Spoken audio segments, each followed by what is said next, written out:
तो हमारा अगला अट्रैक्शन है वो है pagoda. Okay, so full name it's going to be flashed, तो आप वहाँ से देखिए।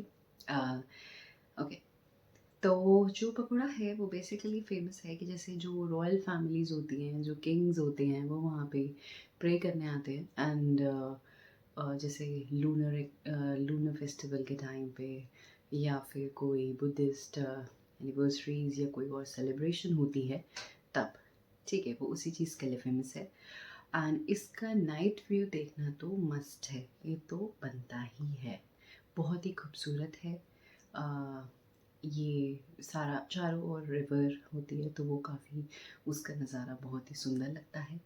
प्लस जो उसकी एंट्रेंस है उसमें आप जब जाएंगे तो देखेंगे कि जो स्टैचू बना हुआ है वो ऐसा है कि जैसे 11 करके बना हुआ है, और उसमें 11 उसमें बुद्धा की स्टैचू लगा हुआ है, वो भी काफ़ी खूबसूरत है।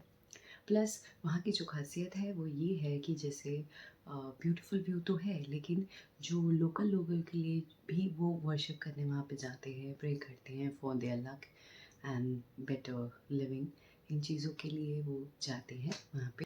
प्लस इसकी जो टाइमिंग्स है वो है 8 o'clock मॉर्निंग से टिल 6:30 लास्ट एंट्री होती है, ठीक है। तो आप उसे ज़रूर विज़िट करिए इसे, और इधर कोई एंट्री फीस नहीं है, ठीक है। Hello everyone. तो हम बात करते हैं हमारे नेक्स्ट स्टॉप के बारे में, जो कि है मौज़ोलियम।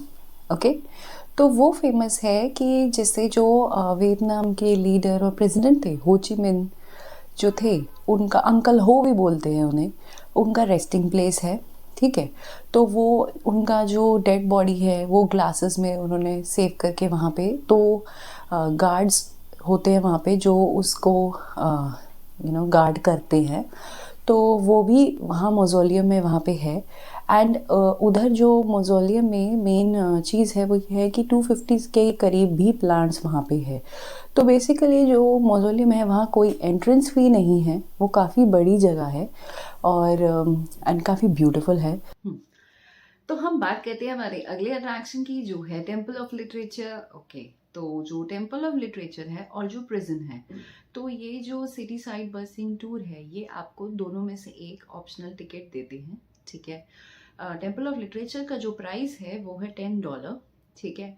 एंड आपको ऑप्शन होता है कि आप प्रिजन या इसमें से आप ऑप्ट कीजिए। तो मैंने जो ऑप्ट किया था वो प्रिजन किया था, ना कि टेम्पल ऑफ लिटरेचर। पर मैं आपको टेम्पल ऑफ लिटरेचर के बारे में भी थोड़ा सा बताती हूँ, तो आप ये कर सकते हैं। एंड ये भी one of the famous attraction है हनोई की, ठीक है। तो चलिए फिर बात करते हैं टेम्पल ऑफ लिटरेचर की। जो टेम्पल ऑफ लिटरेचर है, बेसिकली वो फेमस ये है कि वहाँ पे स्टूडेंट्स को पढ़ाया जाता था। और जैसे किंग्स और फिर रॉयल फैमिली जो होते थे वो स्टूडेंट्स को, नॉर्मल जो स्टूडेंट्स होते थे उनको टीच करते थे, ठीक है। तो अब क्या होता है कि जैसे एक हमारा मेन गेट होता है, ठीक है, टेम्पल ऑफ लिटरेचर का जो मेन गेट होता है उसमें आप अंदर अंदर जाते हैं तो एक मिडिल गेट होता है, ठीक है। तो उसके दो दो पार्ट्स होते हैं, एक स्मॉल पार्ट एक बड़ा पार्ट। तो और दोनों साइड पे पॉन्ड है, ठीक है। तो जो बड़ा पाथ है वो जाता है किंगडम की तरफ, यानी रॉयल फैमिली जहाँ पे रहती थी। और जो दूसरा पाथ है वो वहाँ पे स्टूडेंट्स रहते थे, ठीक है। तो उनको पढ़ाया जाता था, और फिर आफ्टर एट में जब उनके एग्जाम्स भी लिए जाते थे, ठीक है। तो अब उसके बाद जैसे आप थोड़ा और आगे बढ़ेंगे तो वहाँ पे एक आई मीन वहाँ पे जो एक चीज़ बनी हुई है आगे, एक और गेट टाइप सा ही बना हुआ है। तो वहाँ पे ना जैसे जो गुरु होते थे वो वहाँ पे पोएम रिसाइट करते थे, आपको डिफरेंट डिफरेंट टॉपिक्स के बारे में पढ़ाया जाता था। तो वहाँ पे ना जो एक गेट टाइप्स जो बना हुआ, मैं आपको जो बता रही हूँ जहाँ पे ये होता था, वो उधर जो सिंबल है वो एक एक्चुअली फोटोग्राफिक एरिया है। और फोटोग्राफी के लिए वो बहुत ही ज़्यादा फेमस है, क्योंकि वहाँ पे एक सिंबल बना हुआ है जो वियतनाम की करेंसी के पीछे के, मतलब नोट के पीछे बना हुआ है। तो वहाँ पे इसलिए लोग ज़्यादा फोटोग्राफी करते हैं, तो आप वहाँ पे वो फोटो क्लिक कर सकते हैं, ठीक है। बैंक नोट के पीछे साइड पे जो सिंबल बना होता है वो वहीं का है, ठीक है। तो आप आगे जैसे जैसे आप आगे और बढ़ते जाएंगे तो आप देखेंगे कि एक बहुत ही बड़ा तालाब है, वहाँ पे पॉन्ड है, जहाँ पे जैसे जो स्टूडेंट्स होते थे वो अपने आप को देखकर ड्रेस अप होते थे उस पॉन्ड में, ऐसे करके रेडी होते थे आगे के लेसन्स के लिए, आगे की पढ़ाई के लिए। ठीक है, फिर और हम आगे चलते हैं तो वहाँ पे एक टर्टल शेप में बना हुआ था, बहुत सारे टर्टल्स होते हैं वहाँ पे।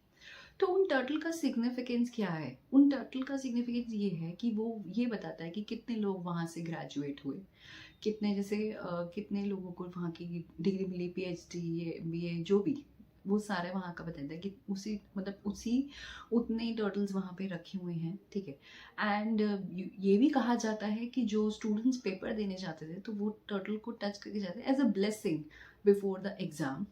तो बट आजकल उसे बंद किया गया है। तो जस्ट टू लाइक कि अभी टर्टल को ख़राब ना करा जाए तो इसके लिए अभी वो बंद है, तो आप सिर्फ उसे बाहर से ही देख सकते हैं। ठीक है, तो यही सब खासियत है टेम्पल ऑफ लिटरेचर की। ठीक है, अगर आपको ये पसंद आता है तो आप इसको ज़रूर विज़िट करिए। ठीक है, इसकी जो टाइमिंग्स मैं आपको बता देती हूँ वो 8 AM से लेके 5 o'clock तक ही है, तो आप इसी ड्यूरेशन के बीच में जा सकते हैं। तो नेक्स्ट अट्रैक्शन की हम बात करते हैं, वो है हुआ लो प्रिजन। ठीक है, तो जैसे कि उसकी जो टिकट प्राइस है वो है 30,000 वियतनामीज डोंग, और ये 8 o'clock से 7 o'clock तक ओपन होता है। ठीक है, और ये यहाँ पे बेसिकली वो बताता है बेसिकली इस प्रिजन में क्या है। इस प्रिजन में जो वियतनामीज रेवोल्यूशनरीज थे उनका लाइफ बताया गया, कैसी मतलब कितनी दर्दनाक लाइफ उनकी थी उस प्रिजन में, कैसे फ्रेंच के लोगों ने, आर्मी ने उनको ज़बरदस्ती ट्रैप करके रखा था, उनको काफ़ी पीटते थे, मारते थे, और जब तक वो उनको काफ़ी टॉर्चर किया जाता था, इवन फूड और क्लोथ भी जो नेसेसरी चीज़ें हैं वो भी नहीं दी जाती थी। ठीक है, और काफ़ी ब्रूटली उनके साथ पेश आते थे वो। तो ये सब उसमें जब आप प्रिजन के अंदर एंटर करेंगे तो डिफरेंट डिफरेंट सेक्शंस बनाए हुए हैं, जहाँ पे सबसे पहले मेल का होता है। तो उधर क्या है कि जैसे उनको उनके पैरों को बांधा जाता है, प्लस वो एक रूम में जैसे कि आई जो बहुत ही बड़े रेवोल्यूशनरीज होते हैं उनको थे, मतलब उन्हें सिंगल सिंगल रूप में डाला गया था, बाकी एक ग्रुप रूम्स में भी था और काफ़ी डार्क होता था वो, इवन वहाँ पे कोई लाइट नहीं, कुछ भी नहीं होती थी। But on the other hand जो वुमेन सेल होता था उनमें वो थोड़ा सा बेटर होता था कंपैरेटिवली मेन से, बिकॉज वहाँ पे लाइक कोई हैंडकफ्स वगैरह ये सब कुछ भी नहीं होता था। वुमेन अपने ईजिली अपने चिल्ड्रन को पालती थी वहाँ पे, तो वो भी दिखाया गया है। वहाँ पे ऐसे डमी टाइप बना रखी है, ये कैसे उनको पैरों में बांधा हुआ है, ये सब चीज़ें आप देख सकते हैं वहाँ पे। प्रॉपर ओपन होती हैं, उसको जाके वहाँ पे फ़ोटोज़ भी क्लिक करवा सकते हैं। ठीक है, इंडिविजुअल रूम्स देख सकते हैं। फिर वहाँ पे जाके उनका टॉयलेट रूम्स जो वो यूज़ करते हैं वो सब भी दिखाया गया है वहाँ पे प्रॉपर अच्छे से। तो बहुत ही एक्साइटिंग चीज़ है, लेकिन हाँ ऑन द अदर हैंड थोड़ा डिप्रेसिंग भी है। पर हाँ ये कुछ नई चीज़ है तो आप इसे मस्ट ट्राई करें, एंड आई वुड से कि ये तो बनता ही है। Okay, something different. और जैसे जैसे आप आगे बढ़ेंगे तो अब क्या है, वहाँ की काफ़ी फेमस स्टोरीज़ हैं। 1942 में वहाँ पे जैसे 100 सोल्जर्स ने भागने की कोशिश की थी, वॉल के ऊपर क्रॉस करके, जंप मार के, ऐसे करके उन्होंने भागने की काफ़ी कोशिश की थी। तो वो स्टोरी है। प्लस एक स्टोरी है कि जैसे 17 वियतनाम सोल्जर्स ने स्यूअर के थ्रू भागने की कोशिश की थी, और पर उनको डेथ पेनल्टी दी गई थी, पर उनमें से लाइक 5 ही लोग सक्सेसफुल हो पाए, और बाकी के पकड़े गए वहाँ पे। तो ये सब वहाँ पे एक्सप्लेन किया गया है, और कितना ब्रूटली उनको रखा जाता था, खाना भी दिया नहीं जाता था, ये सारी चीज़ें दिखाई गई हैं। फिर उनको बीहेड किया जाता था, तो वो वेपन्स भी वहाँ पे रखे हुए थे कि कैसे उनको उनकी गर्दन काटी जाती थी, और ये सब भी वहाँ पे दिखाया गया प्रिजन में। और लाइक मल्टीपल रूम्स हैं वहाँ पे, तो ये 1 से 2 घंटे में कवर कर सकते हैं हम। और लाइक उधर डॉक्यूमेंट्स रखे हुए हैं, देन वहाँ पे एग्जीबिशंस वगैरह भी लगते हैं, कि मतलब ये जो भी आपने देखा है वहाँ पे आप वो उनको भी एक्सप्लोर करके, उनको भी वहाँ पे डॉक्यूमेंट्स वगैरह रीड करके और पढ़ सकते हैं। तो ये काफ़ी आई मीन इंटरेस्टिंग अट्रैक्शन है, तो आप इसे ज़रूर एक्सप्लोर करें। एंड वहाँ पे विजिट करें। एवरीवन, तो अब हम आगे बात करेंगे वियतनाम वुमेन म्यूज़ियम के बारे में। ठीक है, उसका कॉस्ट भी ज़्यादा कुछ नहीं है, जस्ट 30,000 डोंग। तो ये एक वन ऑफ द अट्रैक्शन है, बिकॉज इसमें वुमेन के बारे में पूरा बताया गया है कि कैसे उन्होंने वियतनामीज़ वुमेन ने कंट्रीब्यूट किया है कल्चर के लिए, और वॉर वगैरह में कैसे उन्होंने सपोर्ट किया है। तो और पूरा सब कुछ फैशन सेंस और ये सारी चीज़ें जो अट्रैक्ट करती हैं, और एक वुमेन एम्पावरमेंट के रिलेटेड ही उसमें बताया गया है, और कैसे वुमेन अपना बच्चों को पालती है, सिंगल मदर्स के बारे में बताया गया है। And also apart from that, जैसे वुमेन जो कॉमर्स साइड पे भी जैसे वुमेन बहुत सारा काम करती हैं, जैसे आप देखेंगे यूजुअली हनोई स्ट्रीट पे भी, तो वो काफ़ी सारा लगेज उठा के इधर से उधर जाती हैं।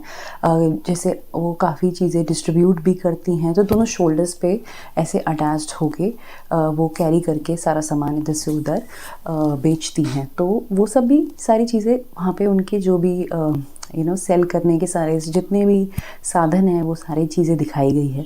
जैसे ही आप अंदर एंटर करेंगे तो सबसे पहले बहुत ही अट्रैक्टिव क्लोथ्स के बारे में दिखाया जाएगा, वुमेन का फैशन सेंस जो पुराना कैसा था, या पुराना वो लोग जॉब क्या करते थे और अब क्या करते हैं, वो सारी चीज़ें कंपैरिजन में वहाँ पे रखी हुई हैं क्लोथिंग के लिए। एंड जो वियतनाम का जैसे कल्चर है उसके अकॉर्डिंगली क्या ड्रेसेस है वो सब वहाँ पे पहले फर्स्ट सेक्शन में रखी गई हैं। देन सेकंड सेक्शन में जैसे वुमेन वगैरह प्रेयर कैसे करती हैं वहाँ की, तो वो सारे गॉड एंड उनका पूरा स्टैचू वगैरह सब कुछ रखा हुआ है वहाँ पे प्रे करना, तो वो सब भी आप देखेंगे। यहाँ पे आप सब जगह पे फ़ोटो क्लिक भी कर सकते हैं। एंड देन वुमेन ने फिर आगे क्या क्या अचीव किया है जो वैसे वॉर साइड में और डिफरेंट फील्ड्स में सब जगह वो सारी जैसे इमेजेस लगाई हुई हैं सबकी, वो सब आप देखेंगे वहाँ पे। तो ये सारी चीज़ें उस म्यूज़ियम में हैं। तो ये आपका अराउंड 1 आवर के करीब कंप्लीट हो जाता है पूरा। एंड वहाँ पे एग्जिबिशंस भी हैं, तो आप उसे भी एक्सप्लोर कर सकते हैं। ठीक है, तो और इसकी टाइमिंग्स हैं मॉर्निंग 8 o'clock से लेके 5 PM तक, एंड ये मंडे को क्लोज होता है। ठीक है, तो अब हम आते हैं हमारे लास्ट स्टॉप पे, जो कि है जहाँ से हमने स्टार्ट किया था, यानी opera house, Hanoi opera house. तो वो वही हमारा लास्ट स्टॉप होता है, वहीं पे बस एंड होती है। तो अगर आप ये पैकेज लेते हैं तो आप अगर आपने बिगनिंग में कोई चीज़ मिस करी है तो आप एंड में उसे कवर कर सकते हैं। सिमिलरली ऐसे ही चलता है। ठीक है, अब हम आपको लास्ट में कंक्लूड करने से पहले एक चीज़ और बताना चाहेंगे हनोई के बारे में। ट्रेन स्ट्रीट बहुत ही फेमस अट्रैक्शन है हनोई की, एंड ये तो डेफिनेटली बनता ही है, क्योंकि वहाँ क्या है बेसिकली एक प्रॉपर ट्रेन स्ट्रीट बनाई गई है। ये आप मॉर्निंग में भी देख सकते हैं, आप नाइट में भी, पर मैंने नाइट में देखा था, मुझे नाइट में काफ़ी अच्छा लगा था, तो मैं अपना एक्सपीरियंस आपसे शेयर करती हूँ। ये एक स्ट्रीट बनी हुई है, वहाँ पे बहुत ही सारे रेस्टोरेंट्स हैं उसी पर्टिकुलर स्ट्रीट पे। तो इट्स लाइक कि बीच में रेलवे ट्रैक्स बने हुए हैं, आप मेरी वीडियो में भी देख सकते हैं। उसमें ट्रैक बने हुए बीच में, एंड उसी के जस्ट बिल्कुल ही पास में कैफ़े टाइप्स बने हुए हैं, बिल्कुल बहुत ही कम डिस्टेंस है। एंड वहाँ पे आप डिफरेंट टाइप की कॉफ़ीज़ एक्सप्लोर कर सकते हैं, जैसे कोकोनट कॉफ़ी होती है, एग कॉफ़ी होती है, योगर्ट कॉफ़ी होती है, एंड बहुत तरह की कॉफ़ीज़ वहाँ पे है। वो प्लीज़ उसे एक्सप्लोर करिए, it's best and amazing. And apart from that आप वहाँ देखेंगे तो बिल्कुल ही कैफ़ेज़ आपका रेलवे ट्रैक के बिल्कुल ही पास में बने हुए हैं। मतलब ये बहुत ही ज़्यादा एक्साइटिंग है। एंड ट्रेन आती है हर 1 घंटे में, तो आप बैठे बैठे अपना कॉफ़ी का सिप लेते हुए इस नज़ारे को एंजॉय करते हैं। तो ये तो प्लीज़ आप करिए। आप मॉर्निंग में भी देख सकते हैं, बट आई वुड प्रेफर कि नाइट वाला इज़ द बेस्ट। और बीच में जब ट्रेन आती है तो सब जगह पे आपको ब्लॉक कर दिया जाता है, you are not allowed to walk on the tracks obviously. But जब ट्रेन चली जाती है तो उसके बाद आप इवन ट्रैक्स पे भी फ़ोटोज़ वगैरह क्लिक करा सकते हैं, एंड दिस इज़ मस्ट।